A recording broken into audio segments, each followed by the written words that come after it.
Re-recording? There we go. All right. Welcome to Me Podcast You Listen. I am MC, and this is our illustrious host and my co-host, Coach JC. Welcome to Me Podcast You Listen. Lustrous. Illustrious. Big words to start off the podcast. Professional today. comedian, podcaster. None of those are working right now. Solver. Not doing shit. Professional grandfather. NBA gambler. So I don't watch the NBA. So this is gonna be all you, man. Well, I don't really watch it as much either, but the scandal is real, probably dating back. I hope so. To, if it wasn't real, fuck, this would be a conspiracy theory. The scandal is real. This is not fake. Well, I mean, it's been rumored for a while. We know this. Obviously, sports gambling, suspicious calls in games, the rigged nature of sports is what actually it's been even the hardcore people who I found would your head looks ginormous behind me. Am I that guy, the big guy with the tie? Tim Donahue or whatever his name. I know it's Tim Donahue. Your character looks like some kind of evil scientist. Do you see Rocky? Bald head again. I see Rocky on the Rocky and Rocky looks like that. My finger gets cut up from the Rocky right there. Yeah. Anyways, that'll come to me. Go ahead. He looks like it's that actor guy. Yeah. Fuck. What is his name? I think I know exactly what you're talking about. He played in Cobra Kai. He was. Oh yeah. He was Stingray. Yeah, he's in everything now. Paul. Is it Paul? Matthew. He's got like 3 names. Paul. Blood. He's now working out with Diamond Dallas Page. He's in the fat guy world now, where he has to work out. Fuck is that fucker's name, man? He was in everything. Yeah, he does look like him. But I was thinking more, not Booger. Oh, somebody else disgusting. Ogre. Ogre, maybe a little bit, but doesn't look like Ogre. He does look like that guy. That looks like I look like Larry David right here. Because the original picture of the guy with the glasses looks like Larry David. No, you look like the dude from not Better Call Saul, the other guy who's the old Hispanic mobster dude. Frankenstein behind me. I understand why I'm making that face. Like, I'm like, ooh. Might have to shrink that a tad. So what the rumor is earlier this month, federal prosecutors formally charged current and former NBA players and coaches for conspiracy to commit wire fraud and money laundering. Yes. Those involved in the scheme use confidential information to inform gambling decisions on games in order to make a profit, akin to insider trading. That's what's happening. That, and there's also an illegal poker ring that was happening with these NBA players, which I sent you the link. I don't know if you were able to watch it. Is it illegal to play poker? No, but here's the problem. The games are rigged, kind of like any casino. You pretty much, or any suspected any casino, don't come after us for. But so what they would do is, oh yes, they'll be watching this podcast and they'll be like, motherfucker. One of our 63 listeners. Fuck you! I run a casino. Are we at 63? I think we are. Wow, we're growing. I know. If I could find a way to link popular shorts to our episodes and piggyback off of them until they reprimand me for. Why are you linking videos to things that don't make sense? Yeah, why are you that's taken off? Videos aren't even yours. But so what's happening is they call them fish. The former mobster who's, I think his YouTube's pretty popular. I'm trying, I don't, his name escapes me right now, but he talks about the schemes that, mafioso would do. And basically they would lure these fish, they call them marks in wrestling. And they would say, you want to play poker with an NBA player. So excuse me. So, for example, they get into these big poker games, and then obviously the game is rigged. So they're going to lose a lot of money, but have fun, so to speak, up until that point, playing with like an NBA legend or a current NBA player. So the problem Isn't is that like what that. gambling is, anyways? Not when the games are rigged, though. They claim They gambling's have rigged. no chance to win, but you'll have fun playing. It's gonna be fun. We'll give you some beers. Here's one of the things I came up with the 1% rule in gambling for all those people out there who gamble. Don't bet more than 1% of your household income before All right. taxes per month. So, for example, someone with a household income of $70,000 a year shouldn't gamble at all. But they're saying before taxes, you should gamble no more than $58 per month. Then you'll never gamble. That's about it. Because when do you ever go gamble $58? Never in your fucking life. But that comes from low risk gambling guidelines. So I play a lot of the free pools on DraftKings. So obviously I'm not any. So you're on the lower. I'm a low roller. Let's say if that's a Yeah. word. Even I'm the opposite of high roller. I'm a low roller. So what happens? I'll win. I have actually won. Like I think it was 70 some dollars on one of the free pools. So basically, I guessed. So you're in the $10,000 household income. So I'm not betting more than 10 cents on any. You're in the same category as a paper boy or someone who does lawn work. I have to win a 37 leg parlay with a 10-cent bet to win $7. I'm in the low income one where I bet $5.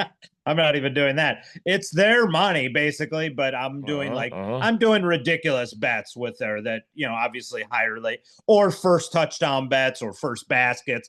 I know a friend who's won a lot of money doing those things, but he's high rolling because he happened to win on a few of his bets and he started to win a lot of money without saying his business. Nobody even knows who he is, but he's won a ton of money, which he's had to. They take taxes out anyway, so they ain't nothing new. He's paying his taxes, but the problem is, the thing is, we don't want anybody listening to this going after your friend. Yes, tell us who your friend is. Right now, they're looking at your phone. They're tracing your phone right now. Who's his friends? We're going through his 6 friends. We can find one of them. We have a good chance. Coach JC. Then it's Rocky. Come on in. Well, it's Rocky betting on his own wrestling matches. Takes the fall. We didn't even think Rocky could lose that title. He lost the strap before he walked in the ring. Sorry, guys. I know you were all counting on me, but he's got money. Sorry, I had to take the fall. So yeah, so a lot of the people too. Here's the thing, and this has been, I think, if you talk to a lot of people, because I've asked people too, what would you do if you found out like football, like NFL was rigged, or if you found that this was rigged, and they're like, I couldn't watch it anymore. It would just lose everything because to them they don't like probably wrestling, so they wouldn't like watching something scripted or predetermined. So obviously, the legitimacy of sports would be compromised by that because according to the scandal, they're telling you essentially, hey, if you're still there, buy you a tripod, man. I can't step on any wire below me, otherwise that happens. So what happens is the mafia guy basically said, the former, I should say, he was saying basically they get into money, they get in a hole, these players, and they have like a competitive addiction essentially. So, and I'll put the link in the comments so people can watch this. This is someone who used to do this. He was heavily into the crime families and such. So basically he was saying you'd get the player by the balls, no matter who it is. And then basically like, you owe us a shit ton of money, but here's what we'll do. Put the ball down in the first 3 plays of the game, basically fumble 3 times, or you're not going to make a catch this game, or you're not going to make, all these other, plays in the game. So essentially when someone bets on that player to succeed or not succeed, so to speak, they take the under.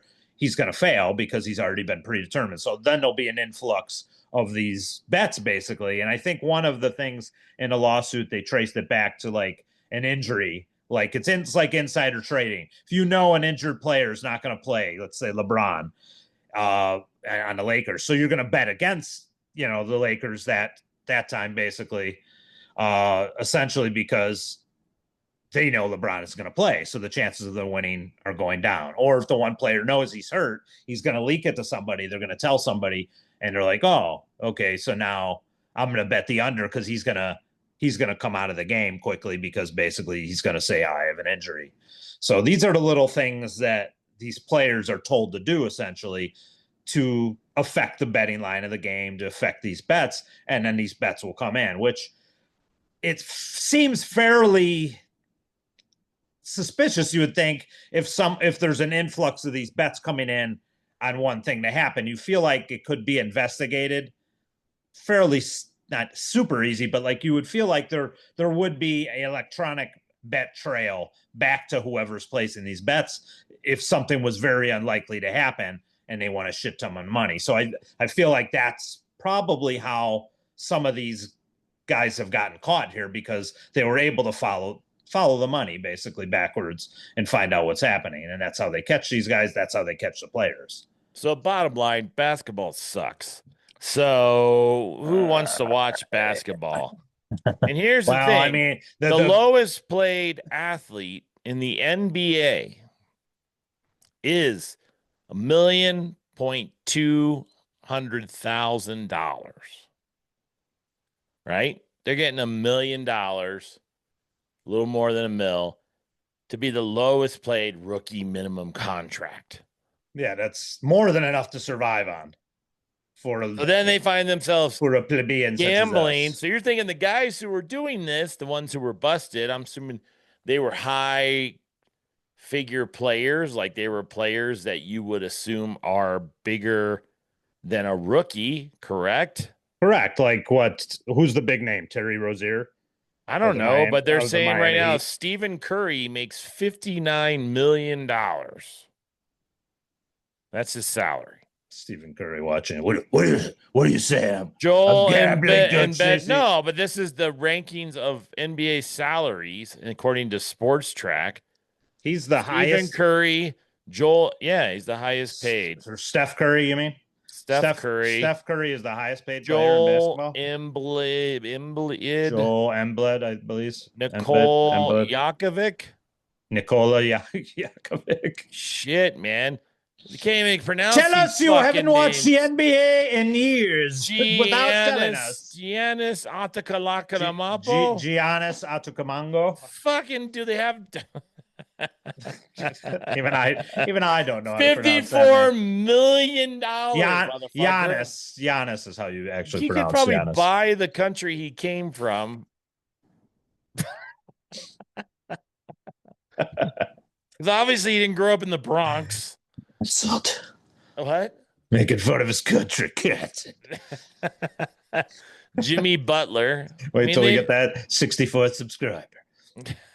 64. So anyways, the lowest paid guy is Charles Bassey for $141,000. You're just butchering these names. Who's this guy? Probably wouldn't know who who's you're talking Charles about. Bassey? Charles Bassey? Charles Bassey's a 25-year-old, 4 years in the NBA. He's only making $141,000 cash. Is he like a G League guy? Career earnings, he's made over $8 million a year. I don't know. Let's look up Charles Bassey. He plays for the Memphis Grizzlies. But here's the thing that you may not want to dance around or think. This is happening in all sports. So shut the fuck up. It doesn't happen. It doesn't happen in football. It doesn't happen in football. I sent you a link. The one guy who was arrested and came out of prison, who was former part of these things, he says they'll do this to football players. It doesn't matter who it is. Oh, really? You can't. I'm going to look it up right now. I'm going to look up sports gambling I'm not saying every. You're serious right now. I'm telling you. I'm not saying every So is fumble. that why the Raiders are losing? Or every interception. Is that why the Raiders are losing? The league and the mafia hate the Raiders.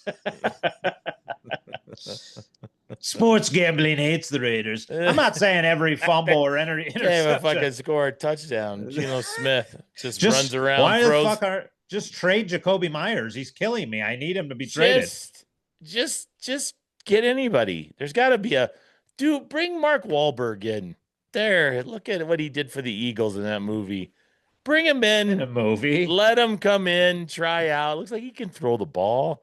Let him try what movie are you talking about? The when he tried out for the Eagles. You never saw Invincible? Invincible? No. When they had the open tryout. Invincible is that series on Amazon Prime. That's not the cartoon character, you nerd. Hey, you even know what I'm talking about, though. Yeah, because I can't get over it. It's right now. Right now, my phone just heard it. Can't even hear anything. My phone hears it. Next thing you know, I'm gonna see the stupid cartoon stuff all over, and it's gonna be like, because you like it, don't you? You discussed it.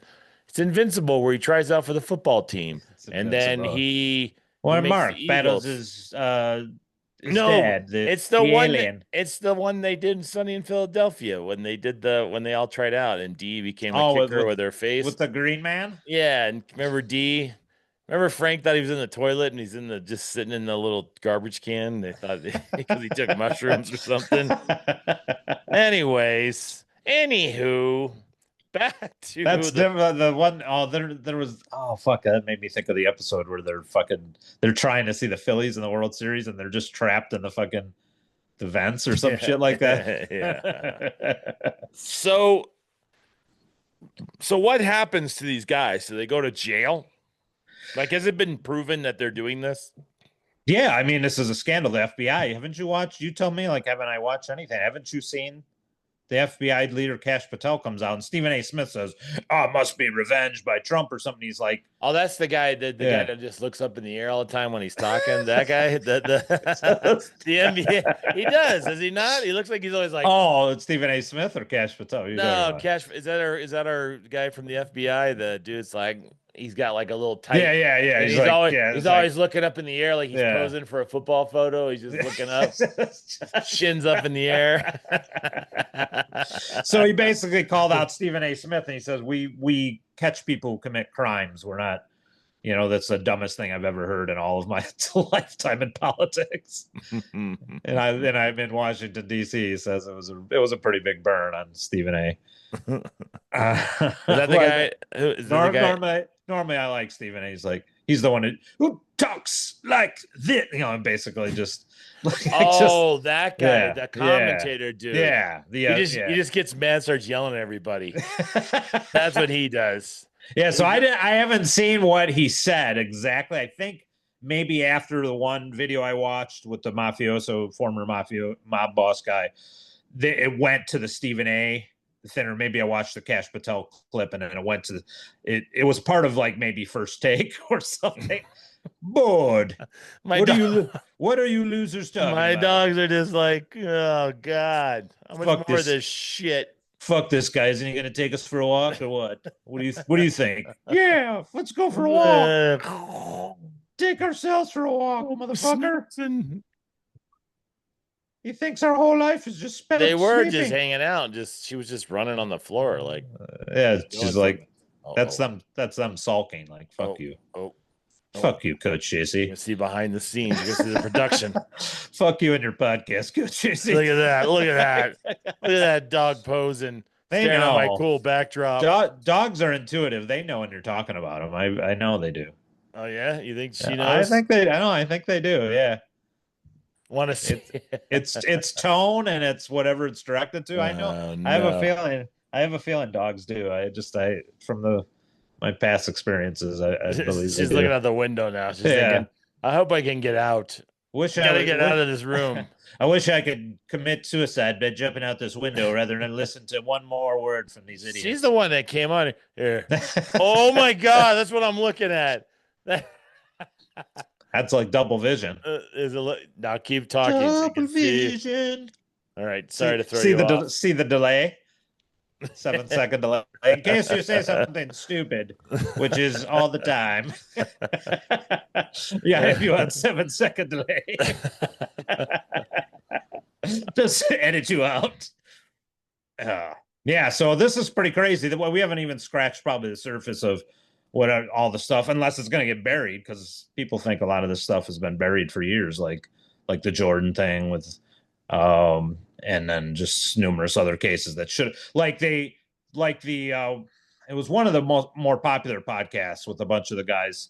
There's like a four guys, and they kind of have looks like a mausoleum behind them for some reason, but they taught, I forget the name of the damn podcast. My buddy sends them to me all the time. But basically, they were talking to the referee who got busted. And he was saying, they tried to paint me as the only one who was doing this, but he said that wasn't true. He said, it wasn't me. Go talk to George. What the fuck are you talking about? He admits that he was doing it, but he said it was silly for them to think that I was the only one doing this, Don't think I'm the only one doing this. See that guy over there? So if anything, it's putting on his socks. What the fuck are you talking about? If anything, it's vindication for him personally, probably. But like anybody who has a brain knows that, that's not just one referee doing that shit. But if they can paint it like one guy was doing it so they can go back to whatever the hell they were doing, then of course they're going to do that. Now the dog's the co-host now. Hey, what do you think? Yeah, what do you think happened? What are your thoughts? Is that a he or she? It's a she. It's she. It's Sadie's on the couch. This is Huey. No, this is Huey. Huey. What do you think happened?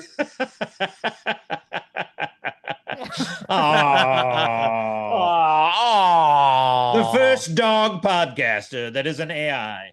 Do you see I don't know if you can see in the corner up there. See my... What's a chair? My SummerSlam chair from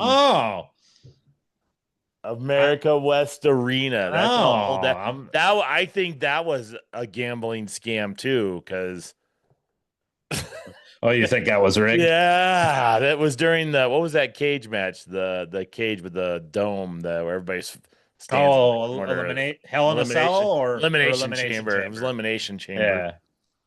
Yeah, I'm on the verge of selling a couple of mine possibly, so after all these years. Bring them on the podcast so we can show them around to our 63 followers. Show and hit somebody with a chair. Are you going to get rid of the chair? Yeah, one person. It's I think from Judgment Day, 06. It's like when Booker T won the King of the Ring. You have a ringside chair? Oh, I got two of them. Oh. Yeah. Dude. From our good listener Ishu, so he doesn't know this, but until he watches this now, I'm going to sell them so I can have electricity. Yeah. I was going to surprise him, but I'm going to have to see what you're buying them for on eBay. I want to look. They probably usually go for a couple $100. Depending on the shape it is. Is it in good shape? My chair? Yeah. It's a little faded. I was asking the Hulk Hogan wrestling shop if they were interested, and then I told them the price, and it went radio silent. I'm trying to think. I got that chair from a girl. I got the chair from a girl. She had ringside seats, and I was sitting up in the. She gave it to you? She just gave it to me. Wow, why? Because I'm hot. I had a lot of hair. I was like, whoa. You can catch me on Friday at the rec center. Do you want to see me versus somebody? The Ramrock. No, it was way back in the day. So, yeah, she gave it to me. It was cool. Oh, that's cool. They didn't want it. There's scratches on my little bit. Not bad, but what is it? The vinyl? Is it the vinyl? It's vinyl or whatever. Yeah. All right, you're gonna make me walk over and show it to you. Yes. Hold on, I gotta change my camera so I can. You can be mobile. All right. All right, here we are. Your eye. Okay, let's see if you can still hear me. Yes. Okay, so excuse me. Got a little bit of sun fading. Still hear me? Yes, can hear you. Unfaded. And What did you do? Leave it out in the sun? August 24th, there are no What? tears. No tears on it either. Padding here either. No Do you tears. do you remember what was going on? You said Elimination Chamber was going on, It was Elimination Chamber. but it says SummerSlam, so there was a chamber at that SummerSlam. No. Yeah, it's SummerSlam. It was SummerSlam. Yeah, I don't remember which chamber was at a SummerSlam. That could be Um, because technically, if somebody won a title there, it's probably worth something. And if obviously if that person signed it, so like for example, if I had Booker T sign the chairs I had, he became King Booker, which Booker is how he used to say it. So if I was to get it signed hypothetically, that probably would jump the value of the chair because that was live at the event that he won his. I didn't Basically see when he anybody became King. afterwards. It was the same. I don't Oh no, know. I mean you could get it signed now. I mean it just depends on what happened at that event. Got to show up one of those comic book things. Well, maybe. Yeah, where they charge like hundreds of dollars now to sign shit. I just bring it. One of the fanatics. I'm not signing your chair, making you hundreds of thousands of dollars. Yeah, I'm not helping you out, you motherfucker. The Undertaker. Well, I don't know if this is still true, but the Undertaker won't sign his Topps rookie card, which I think I have a handful of those from 1990. He apparently refused to sign it because it would make it worth so much money, basically. It happened in 2003. Okay. August 24, 2003. Brock Lesnar versus Triple H defeated Chris Jericho, Goldberg, Kevin Nash, Randy Orton, Shawn Michaels in the Elimination Chamber match. So he retained the world title. Kurt Angle defeated Brock Lesnar to retain the WWE Championship. So no titles changed hands from the heavyweights. What else happened? So then what's that mean? I don't get anything? It's not a good. You can't really commemorate it. I don't get anything. What other fucking matches? No wonder that lady gave it to me. What other matches? Like here, you can have this. Other matches included The Undertaker defeating A-Train. A-Train. Yeah, it was the guy who Prince Albert. Shane McMahon beat Eric Bischoff in a no disqualification match. That was probably when I went and got some food. Popcorn match. Falls Anywhere. Kane defeated Rob Van Dam. I think that was actually a good match. And he was bald, right? He had just unmasked, probably. It was the no holds barred match. Yeah. And then La Resistance beat the Dudley Boys. I think that one actually got a little rowdy too with some tables. Did they win the titles at that? Is that a title match? No, La Resistance. Yeah, it was a World Team Championship match. So they won the tag team titles? La Resistance retained their world retained. No titles changed hands at all? No, what the fuck? I got ripped off. Yeah. Piece of shit. No wonder. From my free chair, I get ripped off. Yeah. It was fun, though. It was one of my first pay-per-view matches I've ever seen live, other than... Why did you go? I got tickets. I don't know. I don't remember. I went with 2003. I don't think we were homies yet. So yeah, we were doing that. So then I don't know. We met in 2002. So I don't know. I don't know who I went with. I went with somebody. Now it's me. No, I think I might have been my brother. I don't think so though. I think it was just a friend. Were you still living? It might have been my French friend from football that I used to hang out with. Or you were still in Phoenix, obviously, right? Yeah. I remember, yeah. Because it was afterwards, because she was a coworker, and she saw me at because America West Arena, if anybody remember, it's not as big as you think it is. So afterwards, you could see me up there. Because I think this is before even freaking iPhones. Take it up 12 seats because I was so used. Look again. You thought I was stone cold. She was like, "Hey, it's the Highlander." So, yeah, I've seen him on cable access. Give him the chair. So I think she saw me. Then afterwards, she gave me the chair. One of the funny things about that is my brother thought it would be funny since I had my head shaved to go around and act like I was Stone Cold Steve Austin, and then he kept walking around like some people. Yeah, we were walking around the America West Arena for a Raw taping. He's like, oh my God, look, it's Raw. It's Stone Cold Steve Austin. Like people was to go, ooh. Nobody flinched. Nobody. Yes. Shut up, loser. Shut up. Everybody looked bald with goatee. He looks like Stone Cold Steve Austin. So, Well, anyways, that's pretty cool. She gave you that chair. yeah, she was, I don't know. She was okay. She was into wrestling, like way into wrestling. We went and saw a house show together one time, which I've never been to one. And so when I saw it, I didn't realize it was so cheesy. I didn't realize it just had like a ring with two lights Yeah, strapped to the there's post. not a whole lot of makeup or other stuff. A lot There of was times nothing, dude. because It was like a show we're in. That's all it looked yeah. like. It's just like a curtain, two big old lights on the end of each of the corner of the ring. Not even like the full house lights, nothing. They just put up two pole Dude, lights, dude, and that's it. I'm gonna say some shit that I probably shouldn't say, but like those are the funnest shit back in the day. So, there was one event we went to. I think it was what they call the Rosemont Horizon. They might call it's called something different now in Chicago area. Allstate Arena, I think it's called. So back in the day, you could go to those house shows, and during the match, you could yell out anything, and we were in upper deck, and the wrestlers will hear it. So it's funny shit. I mean, anything can happen. Like Stone Cold was ironically on that one, he had just become pretty much Stone Cold. He beat Jake the Snake Roberts with like a Russian leg sweep. We were like looking at each other. Me and my friend were like, "What the fuck?" But there were a couple instances which was pretty funny, but on the same token, it was pretty bad at the time. So we yelled at